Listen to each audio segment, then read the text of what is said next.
Published, 10:53 Eastern Daylight Saving Time, the 27th of April 2018. Updated, 17:09 Eastern Daylight Saving Time, the 27th of April 2018. Former Daily Mail rugby writer Terry O'Connor has passed away, aged 92. O'Connor covered 11 Olympic Games and 10 Lions tours in an illustrious career that included 30 years working for this newspaper. He died in the early hours of Friday morning.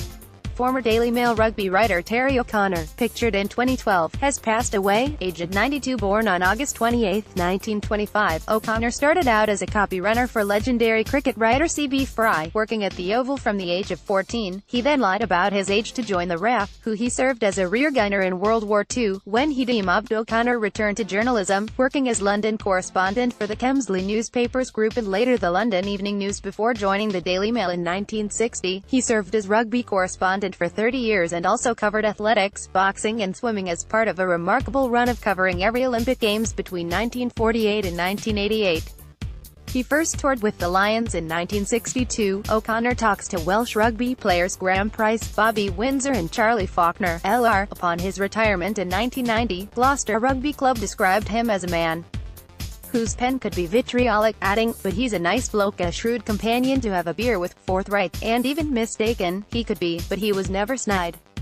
If he believed a thing he wrote it, in a forthright fashion, and you never got the impression that he was just being clever at your expense." O'Connor was the last surviving founding member of the Rugby Union Writers Club. Former colleague and O'Connor's successor as rugby correspondent Peter Jackson said, "He was irrepressible, had nerve in the balls, and was fearlessly outspoken. He was greatly admired by the people who were big in the game." He is survived by 2 children, son Barry and daughter Coral, and 3 grandsons, Connor, Finbar and Callum. A friendly greeting from the great Terry O'Connor was a punch into the solar plexus with one fist and a steel vice-like shake with the other hand. Terry was tough love. A hard man, born to be immersed in rugby. Opinionated, obstinate, belligerent at times, he certainly was. But O'Connor was also the most loyal friend and the most powerfully supported inspiration and supporter of younger talent, be they professional sportsmen or budding journalist. Those forthright views were respected throughout rugby, even if they provoked vehement contradiction. The two worlds of O'Connor were rugby and newspapers, and they embraced this man of absolute integrity who stuck by his principles without fear or favor.